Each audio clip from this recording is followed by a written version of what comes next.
Assalamualaikum warahmatullahi wabarakatuh. Bertemu lagi dengan saya, dan kali ini saya akan membahas tentang hukum kolom. Yang mana hukum kolom ini merupakan materi di kelas 9, lebih tepatnya di bab keempat. Sebelum saya menjelaskan tentang apa itu hukum kolom itu sendiri, seperti yang kita ketahui bahwasannya muatan listrik itu dilambangkan dengan huruf Q.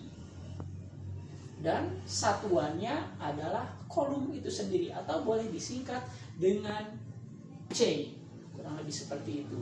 Dan masih ingat di video sebelumnya bahwa ketika ada dua buah muatan, baik itu sejenis ataupun berbeda, maka akan ada dua kemungkinan yang terjadi. Seperti ini misalnya, seperti saya gambarkan.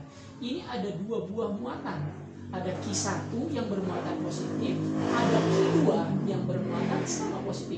Maka kedua muatan ini dia akan tolak menolak. Artinya dia akan saling menjauhi. Sebaliknya, di gambar yang kedua ada muatan 1 bermuatan negatif, ada muatan 2 bermuatan positif, maka dia akan tarik menarik. Artinya jaraknya semakin mendekat.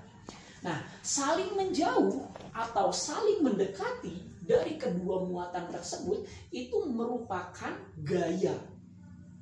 Jadi sekali lagi, saling menjauh atau saling mendekat dari kedua interaksi muatan listrik itu dinamakan sebagai gaya, terutama gaya listrik. Dan gaya itu dilambangkan pakai huruf F, dan biasanya satuannya itu Newton.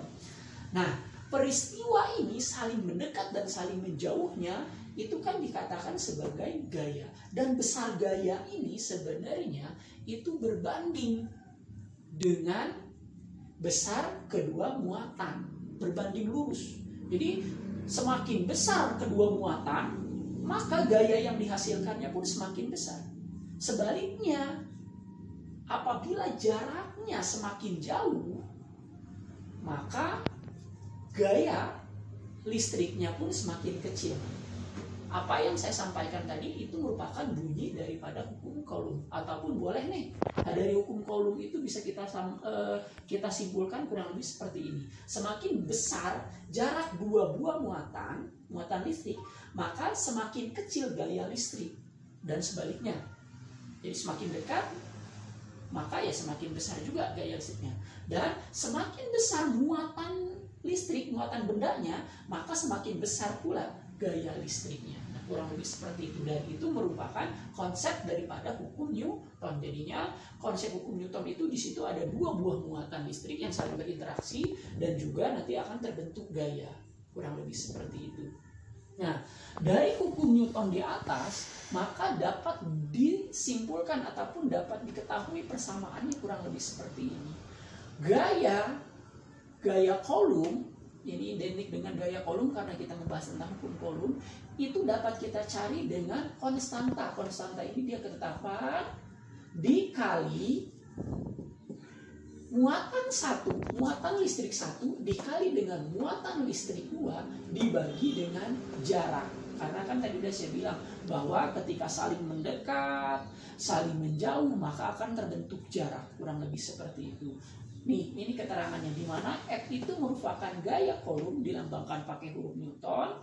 K itu merupakan konstanta, artinya dia udah ketetapan, di mana nilainya adalah 9 dikali 10 pangkat 9. R itu adalah jarak antara dua muatan ya tadi. Apakah dia saling tolak menolak, atau saling menjauhi, atau saling mendekat, itu kan akan terbentuk jarak, sehingga ini R. Dan R itu sendiri, itu dia satuannya adalah meter. Terus ada Q1, artinya besar muatan listrik 1, satuannya kolom, dan Q2 merupakan besar muatan listrik 2, satuannya kolom. Jadi sekali lagi, ini adalah persamaan daripada gaya kolom. Di mana kok bisa terjadi ataupun terdapat gaya kolom?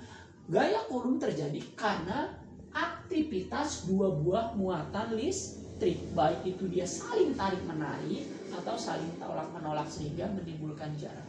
Nah, itu untuk materi hukum kolom dan juga gaya kolom.